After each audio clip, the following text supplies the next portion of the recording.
خواست سفیر امریکا در کابل از گروه طالبان بر مشخص ساختن زمان آغاز گفتگوهای صلح و آمادگی نیروهای امنیتی افغانستان بر گرفتن رهبری عملیات‌های نظامی از نیروهای خارجی.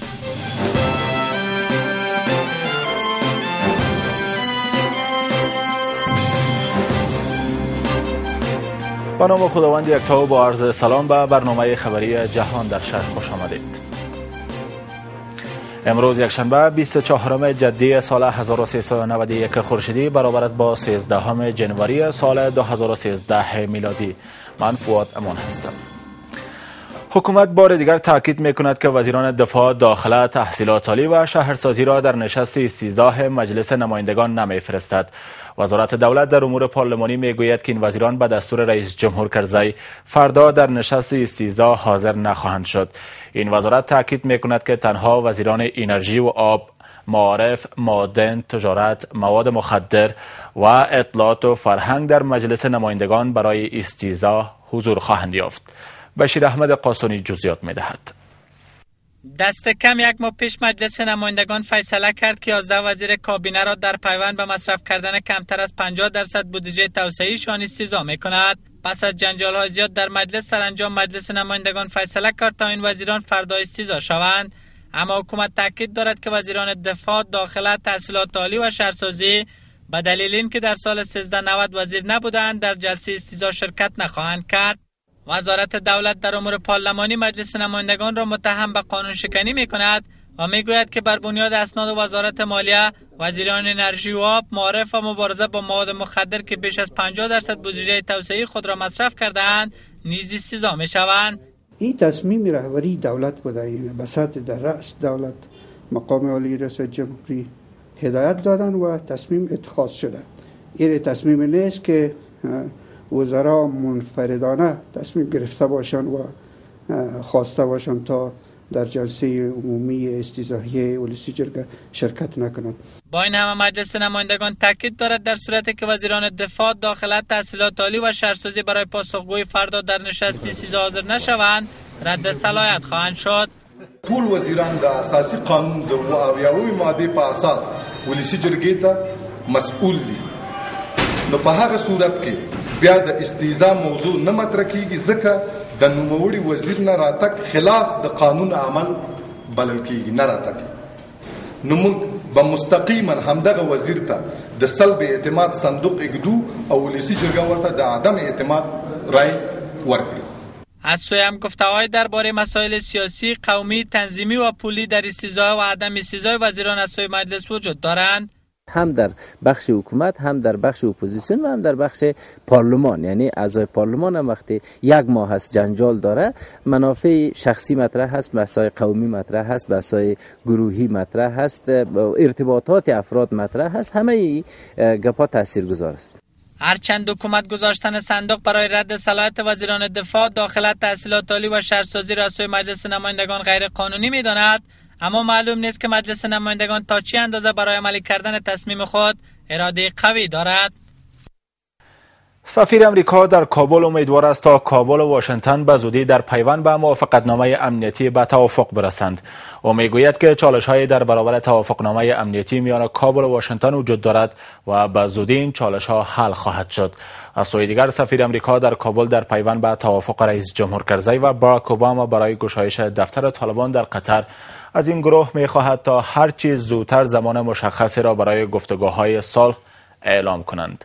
باز هم بشیر احمد قاسونی گزارش می‌دهد. سفیر امریکا در کابل در گفتگوی با تلویزیون یک هرگونه شکست گفتگوهای رئیس جمهور کرزی و باراک اوباما را در پیوند به موافقتنامه امنیتی کابل و واشنگتن رد می‌کند. سفیر امریکا تاکید دارد که گفتگوهای رهبران هر دو کشور بر بنیاد منافع ملی و حاکمیت ملی دو کشور صورت گرفته است. سفیر امریکا میگوید که سربازان کشورش در تمامی نقاط جهان با مسئولیت قضایی حضور دارند و امریکا با حکومت افغانستان نیز در پیوند به مسئولیت قضایی سربازان امریکایی به توافقات دست خواهد یافت.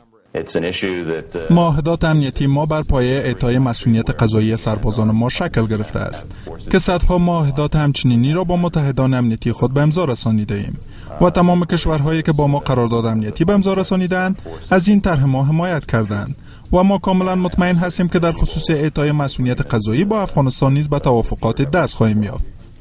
سفیر امریکا همچنان میگوید ایالات متحده امریکا باور دارد که رئیس جمهور کرزی پس از سال 2014 دیگر رئیس جمهور افغانستان نخواهد بود.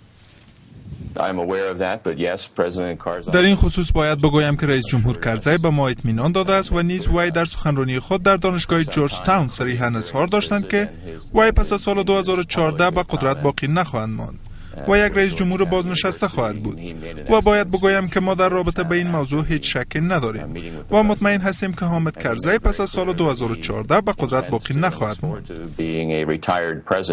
با این هم از طالبان خواست تا به جای جنگ و خشونت به روند صلح بپیوندند. سفیر امریکا توافق باراک اوباما و رئیس جمهور کرزی را برای گشایش دفتر طالبان در قطر بسیار مهم می‌داند. وزارت‌های دفاع و داخله اطمینان می‌دهند که نیروهای امنیتی افغانستان آماده هستند تا رهبری عملیات‌ها را در بهار آینده به گونه مستقلانه پیش ببرند. این وزارت‌ها هرچند برخی کاستی‌ها از جمله فعال نبودن قوای هوایی را مشکل جدی می‌گویند، اما تاکید می‌کنند که امریکا و برخی کشورهای دیگر تعهد کردند تا نیروهای امنیتی افغانستان را بیشتر تجهیز کنند. هرچند نبود حمایت و تقویت نیروهای هوایی در عملیات‌های مستقلانه در کشور یگانه مشکل است که تاکنون حل نشده باقی مانده است، اما وزارت دفاع میگوید که اکنون 80% عملیات‌ها توسط نیروهای امنیتی کشور صورت میگیرد و این نیروها آماده‌اند تا بهار پیشرو رهبری عملیات‌ها را به گونه مستقلانه به پیش ببرند. عملیات‌ها را فعلا هم 80% عملیات‌ها را هم پلانگذاری میکنیم، هم سوق اداره میکنیم و هم اجرا میکنیم. و قابلیت هایی که متاسفانه هنوز در اردو اگر عیانا به اون نیاز باشه و نداریم به حمایت قوت های آیساف را مطالبه میکنیم، ولی کلی عملیات ها زمین آغاز فقط به وسیله اردوی ملی به صورت مستقلانه علیه طالبان و تروریستان پلانگذاری میشه و پیش برده میشه. در همین حال وزارت داخله از کمبود نیروها و تجهیزات هوایی ابراز نگرانی دارد، اما میگوید که تضمین‌های وجود دارند که ایالات متحده امریکا و متحدان غربی این مشکلات را در آینده مرفوع خواهند ساخت. یکی از خواستهای بسیار اساسی و منطقی نیروهای امنیتی افغانستان تجهیز نیروهای هوایی افغانستان است و داشتن نیروهای هوایی، حمایت هوایی توسط خود نیروهای امنیتی افغانستان است که به شکل بسیار جدی با ایالات متحده آمریکا و متحدین غربی مطرح شده و تضمین‌های موجود داره که اونها در این قسمت نیازمندی‌های ما را مرفوع بسازند. این اظهارات پس از آن صورت می‌گیرد که رئیس جمهوری و اوباما توافق کردند که نقش نظامی نیروهای آمریکایی در بهار پیشرو پایان می‌یابد و رهبری عملیات را به نیروهای افغان واگذار خواهند کرد. ضعف در سیاست، عدم اجماع افغانی بالای سیاست و بالای ارزش‌های امروزی، اینا به نظر ما عوامل است که بیشتر شکنندگی اوضاع را زیاد می‌سازه و سرعت می‌ده. قرار است دست کم 60,000 سرباز آمریکایی در سال 2014 میلادی افغانستان را ترک کنند. در این میان برخی از اعضای مجلس نمایندگان هشدار می‌دهند که اگر چنین کاری بدون تقویت و تجهیز نیروهای امنیتی کشور صورت گیرد، زنگ خطری برای امنیت و منافع ملی کشور خواهند بود. اعضای مجلس سنا رئیس کمیسیون اصلاحات اداری و خدمات ملکی را به مصلحت‌گرایی و فساد اداری متهم می‌سازند. این سناتوران میگویند که سالانه ده‌ها جوان آموزش دیده به علت بیکاری به مواد مخدر رو می‌آورند. اما رئیس کمیسیون اصلاحات اداری بر بنیاد مصلحت‌گرایی‌ها نزدیکان مقام‌های دولتی را در پست‌های بلند می‌گمارد.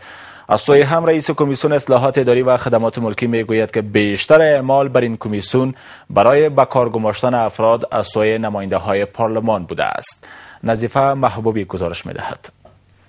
مجلس سنا رئیس کمیسیون اصلاحات اداری و خدمات ملکی را امروز به این مجلس فراخواند. وجود فساد گسترده و به کار گماشتن افراد زورمند و با نفوذ در نهادهای دولتی کشور از مواردی هستند که به گفته مجلس سنا در کمیسیون اصلاحات اداری و خدمات ملکی بیداد می‌کند. مردم غریب و نادار افغانستان از قریه و قصبه گرفته تا شهر هیچ کدامش داخل وزارت شده نمیتونن. جناب دکتر سموشاهد، هیچ کسی در افغانستان اگر بدون واسطه باشه بیاین یک جرأت کنین بگوین امیال بر من پیشتر هم سوال کردم که شما آیا به یاد دارید که چند فیصد مردم بی‌سواد توسط شما به ادارات معرفی شده؟ شما رئیس را روان میکنید که دوست است خیش قوم بزرگاست. من برات میگم رئیس جان چرا بازمانی میکنی؟ تشکر. خودت روی مسئله آمدی، چوکیت مسئله است. شما پروسیجرتان را اعلام بکنین، چالش‌هایی که فرار از پروسیجرتان است فشارهایی که فرار پروسیجرتان است اعمال نفوذ یکی است که لطفاً ما را ببین. در همین حال رئیس کمیسیون اصلاحات اداری و خدمات ملکی میگوید که بیشتر فشار بر این کمیسیون برای معرفی نزدیکانشان از سوی اعضای شورای ملی بوده است. اگر احیانا ما متاثر باشیم از اعمال فشار، بزرگترین اعمال فشار خود مجلسین است به عنوان یک رکن کلان دولت افغانستان. ولی هیچ وقت من شخصا از فشار وکیل، سناتور، وزیر و هیچ کس متاثر نبودم و نیستم و نخواهد بود. اعضای مجلس سنا از پیامدهای ناگوار وجود فساد اداری و مصلحت‌گرایی‌ها در این کمیسیون هشدار می‌دهند و می‌گویند که وجود فساد در این کمیسیون سبب شده است تا انگیزه آموزش و پرورش هم در میان جوانان کاهش یابد و بیشتر این جوانان به علت بی‌عدالتی در گماشتن افراد حرفه‌ای در پست‌های دولتی با مخالفان مسلح دولت بپیوندند. فیلم کوتاه زیر نام پسران بزکشی نامزد جایزه جهانی اسکار شده است. این فیلم حکایت از علاقه فراوان دو جوان به بازی بزکشی دارد. فیلم پسران بزکشی توسط یک فیلمساز آمریکایی ساخته شده و اکنون در ردیف 5 فیلم برتر کوتاه برای جایزه جهانی اسکار قرار گرفته است.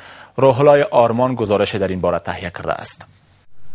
فیلم کوتاه پسران بزکشی با کارگردانی یک فیلمساز آمریکایی و نقش آفرینی 3 تن از سینماگران افغانستان 2 سال پیش در شهر کابل ساخته شده است. جوانمرد پاییز یکی از بازیکننده های این فیلم میگوید که این افتخار از آن مردم افغانستان است. پاییز در نقش یک جوان اسفندی علاقه فراوان به بازی بزکشی دارد و سرانجام در آرزوی چاپانداز شدن جان میدهد. مهمتر از جایزه اسکار برای من محبت و دوستی و نوازش مردم من مهمتر از جایزه اسکار است. این یک جایزه مهم است برای من و من بسیار احساس خوشی دارم. هرچند باورها بر این است که فیلم پسران بزکشی بزرگترین دستاورد سینمای افغانستان را در یک دهه اخیر رقم خواهد زد، اما برخی از سینماگران افغانستان دولتمردان را به بی‌توجهی در حمایت از هنر سینما متهم می‌سازند. اینا تونستن که عمو خود ورزش بزکشی را که در بعضی وقتا هم از اسب منیس رزم استفاده میشه و بعضی وقتا منیس تفریح این منیس سمبول دو فیلم گرفتن. او خود نماینده اوضاع نابسامان افغانستان است که امروز چی همسایه ها و چی جهان با دیدن امون فیلم طرز تفکراتشون همینطور است که افغانستان هنوز هم نمیتونه که سرپای خودش چاچه. دولت در زمینه فرهنگ سینما در طی 11 سال که ما شاهد هستیم نه کوچکترین سرمایه گذاری کرده، نه توجهی داشته و نه به این مسائل میپردازه. در همین حال وزارت اطلاعات و فرهنگ نامزد شدن این فیلم را برای به دست آوردن جایزه جهانی اسکار ستایش میکند. بازی پردرخشش بچه‌های افغان دوی بسیار ستایش برانگیز است و ان شاء الله که این فیلم در داخل کشور هم از استقبال خوب برخوردار خود شد. گفته می شود فیلم پسران بزکشی تا اکنون 7 جایزه ممتاز جهانی را از آن خود کرده و پیش از این در ایالت لس آنجلس آمریکا نیز جایزه بهترین فیلم را به دست آورده است. برگزاری مراسم دعاخوانی برای قاضی حسین احمد یکی از رهبران پیشین مذهبی پاکستان در شهر کابل با واکنش‌های همراه شده است. برخی از کارشناسان میگویند که قاضی حسین احمد به گونه دوامدار از فعالیت‌های هراس افغانی توسط طالبان در افغانستان حمایت کرده است و برگزاری مراسم فاتحه خوانی برای وی حمایت از دیدگاه او نسبت به افغانستان است. این چهره ها که در میان آنان شماری از اعضای شورای عالی صلح، نمایندگان احزاب و گروه های سیاسی و مذهبی و علمای دینی نیز حضور دارند، اینجا در کابل برای قاضی حسین احمد مراسم فاتحه خوانی برگزار کردند.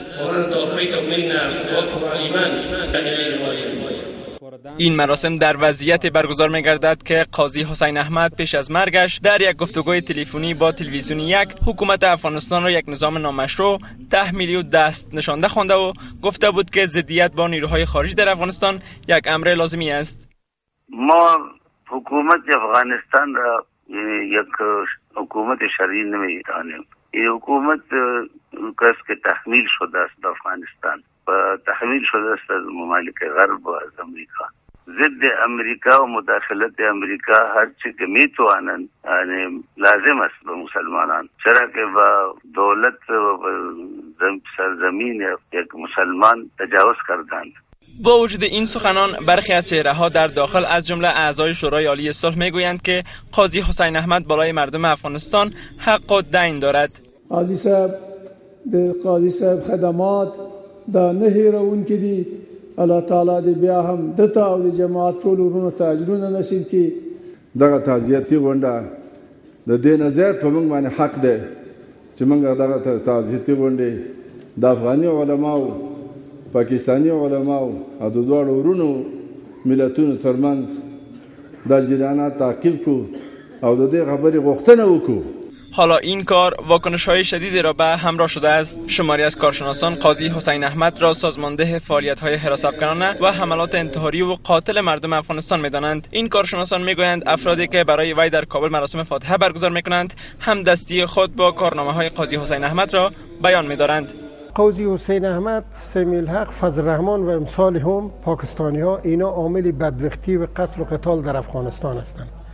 کسانی که به خاطر قاضی حسین احمد اظهار تسلیت و فاتحگیری میکنند در حقیقت معنای ازی دارد که به انتحار و انفجار در افغانستان رضایت دارند و اینها ایواز ازی که از فرزندان اصیل افغانستان که معیوب و معلول شده به اثر سیاست‌های قاضی حسین احمد احوال بگیرند، چاپلوسی میکنند به پاکستانی‌ها. از قاضی حسین احمد به عنوان پدر معنوی طالبان نیز یاد شده است. او در زمان جهاد از بسیاری از رهبران جهاد افغانستان حمایت میکرد. این افراد در حال برای او مراسم دعاخوانی برگزار کردند که تاکنون هیچ گروهی در کشور برای افرادی که جانهایشان را از اثر حملات انتحاری طالبان به گونه‌ای دست جمعی از دست دادند مراسم دعاخوانی برگزار نکرده است.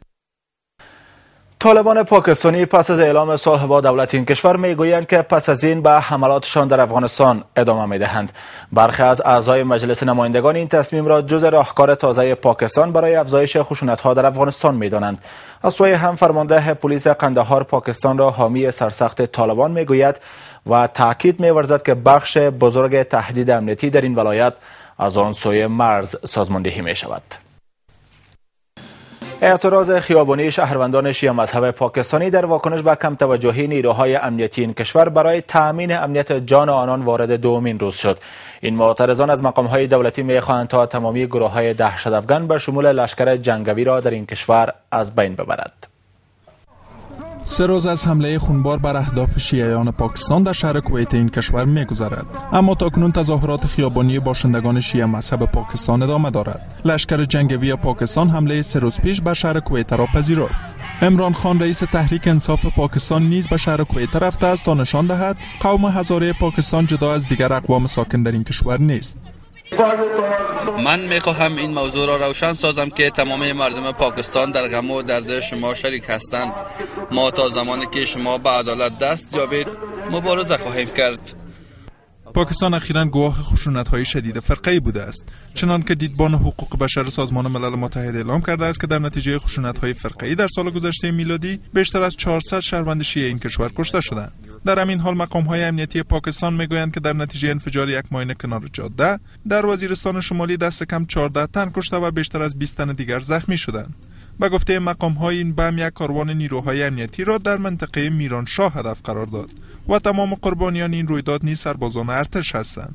تاکنون مسئولیت این رویداد را گروه به عهده نگرفته است، اما پیش از این تحریک طالبان پاکستانی مسئول چنین حملات دانسته شده بودند. صنعت بوددوزی در کشور با رکود روبرو شده است و شمار از کارگران آن به مواد مخدر معتاد شدند. اتحادیه بوددوزان افغانستان با ابراز این مطلب هشدار می‌دهد که اگر دولت تا 1 ماه دیگر از این بخش حمایت نکند، اعضای این اتحادیه تظاهرات خواهند کرد. اکنون به باور بوددوزان افغانستان نزدیک به 1800 کارخانه خرد و کوچک در این بخش به علت نبود حمایت دولت به رکود مواجه شدند و شمار از کارگران آن حتی معتاد به مواد مخدر شدند. مسئولان این بخش میگویند که دولت ماده 13 قانون اساسی را که در پیوند به حمایت از صنایع داخلی و فعالیت‌های پیشاوران از زیر پا کرده و به همین علت صنعت بوددوزی به رکود مواجه شده است. این اتحادیه از دولت می‌خواهند تا تعرفه بودهای بیرونی به هوش چینی را افزایش دهد و نیز از کیفیت این بودها نظارت کند. اخطار میکنم به می دولت بازم که اگر به خواسته های ما رسیدگی نشه، ما به تظاهرات شبانه روزی خیابانی دست خواهیم زد. عواقب ناگوارش به دوش همین دولت فاسد است. 1500 قصابی در تنها در شهر کابل داریم. شما فکر بکنین که روزانه هر قصابی ما چقدر گاو و گاومیش و گوسفند و سایر مواشی را اینا ذبح میکنن. این پوست از این چی میشه؟ پوست از این باعث مواد گندیده توسط یک تعداد جلاب ها در موترها انداخته میشه، میره در پاکستان. اما وزارت مالیه میگوید که دولت همواره از تولیدات داخلی حمایت میکند و اگر تولیدات داخلی بتواند نیازمندی های کشور را در بخش بود برطرف سازد، تعرفه های بودهای بیرونی را افزایش میدهد. سال فرصت نامیدیم که زمین مفت، 10 سال از مالیات معاف، بر قیمت تمام شد با یک افغانی.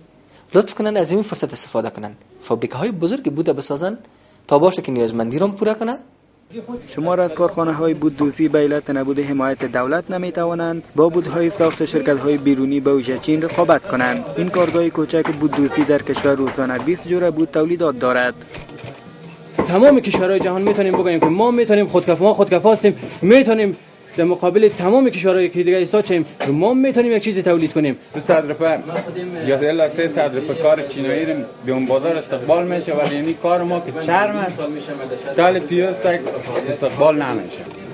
صنعت بوددوزی پیشینه 3 ساله در کشور دارد که به گفته اتحادیه بوددوزان شهر کابل این صنعت در سالهای 1370 به گونه چشمگیر رشد و نزدیک به 2000 کارخانه های بزرگ و کوچک ایجاد شدند. اما پس از آن به علت نبود حمایت دولت همه این کارخانه ها سقوط کردند و همکنون نزدیک به 400 کارخانه در کشور فعال است. برنامه خبری این ساعت ما در همینجا به پایان رسید و از توجه و همراهیتان سپاسگزار. موفق باشید.